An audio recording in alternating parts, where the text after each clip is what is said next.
இன்னைக்கு நமக்கு வந்து ஆன்லைன் ப்ரௌனி ஆர்டர் பேக் பண்ணிடலாமா? இது வந்து என்னோட ஃபேவரட் கஸ்டமர் பெங்களூர்லேருந்து ஆர்டர் பண்ணியிருந்தாங்க. ஃபேவரட் ஏன் அப்படி சொல்கிறேன்னா, நான் ஃபேஸ்புக்கு, யூடியூப் அதெல்லாம் ஸ்டார்ட் பண்ண ஃபஸ்ட்டு டேலேருந்து அவங்க வந்து என்னோட ஃப்ரெண்டு, ஃபாலோவர், வெல் விஷர் எப்படி வேணாலும் சொல்லலாம். என்னோட செல்லமான தங்கச்சின்னு கூட சொல்லலாம். ஸோ அவங்க அப்போ இருந்து எனக்கு வந்து இப்போ வரைக்கும் சப்போர்ட் பண்ணிட்டு இருக்காங்க. அதுக்கப்புறம் இன்னொரு கஸ்டமர் 1/4 கேஜி டேஸ்ட் பண்ணி பார்க்கறதுக்காக ஆர்டர் பண்ணியிருந்தாங்க. லோக்கல்லேருந்து ஆர்டர் பண்ணியிருந்தாங்க. ஸோ அவங்களுக்கும் பேக் பண்ணியாச்சு. இது பார்த்தீங்கன்னா எக்லெஸ் ப்ரௌனி அவங்க கேட்டிருந்தாங்க பெங்களூர்லேருந்து. ஸோ அவங்களுக்கும் சூப்பராக ரெடி பண்ணி அவங்க குட்டி தம்பி எனக்கு ஒரு வாய்ஸ் நோட் கூட அனுப்புனாரு. டேஸ்ட் பண்ணி பார்த்துட்டு சூப்பராக இருந்துச்சு ஆன்ட்டின்னு. ரொம்பவே ஹாப்பி. ஸோ தேங்க்யூ காய்மா ஆர்டர் பண்ணதுக்கு. அதுக்கப்புறம் பார்த்தீங்க அப்படின்னா என்னோட குட்டி பையன் வந்து டின்னர் பண்ணிட்டு இருக்கான். அவனை வந்து முடிஞ்ச அளவுக்கு நான் இன்வால்வ் பண்ணுவேங்க டின்னரில். எதுல எல்லாம் முடியுதோ பட் அதை நான் ரெடியாக இருக்கணும். என் மைண்ட் செட் வந்து க்ளீன் பண்ணுறதுக்கு ரெடியாக இருந்ததுன்னா இன்வால்வ் பண்ணுவேன். ஏன்னா அவன் வந்து அவனை இன்வால்வ் பண்ண அப்படின்னா அவ்வளோ மெஸ் ஆக்கி விட்டு தான் வெளியில் போவான். ஏதோ ஒன்று பண்ணிட்டு தான் போவான். அவன் வேணும்னு பண்ணுறதில்ல பட் அது மாதிரி நடக்கும்.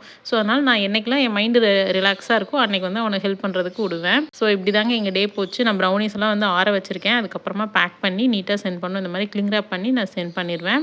உங்களுக்கும் ப்ரௌனிஸ் வேணும்னா நீங்களும் எனக்கு வாட்ஸ்அப்பில் இல்லை இன்ஸ்டாகிராமில் ஆர்டர் பண்ணிக்கலாங்க. நம்மக்கிட்ட வந்து எக்லெஸ், எக் பேஸ்டு, ராகி, வீட்டு இந்த மாதிரி எந்த மாதிரி உங்களுக்கு வேணுமோ நீங்கள் கஸ்டமைஸ் பண்ணி நீங்கள் ஆர்டர் பண்ணிக்கலாம். எப்படி நம்மளோட பீஸா ரெசிபி கேட்பீங்க? யூடியூப் சேனலில் இருக்குது, செக் பண்ணிக்கோங்க.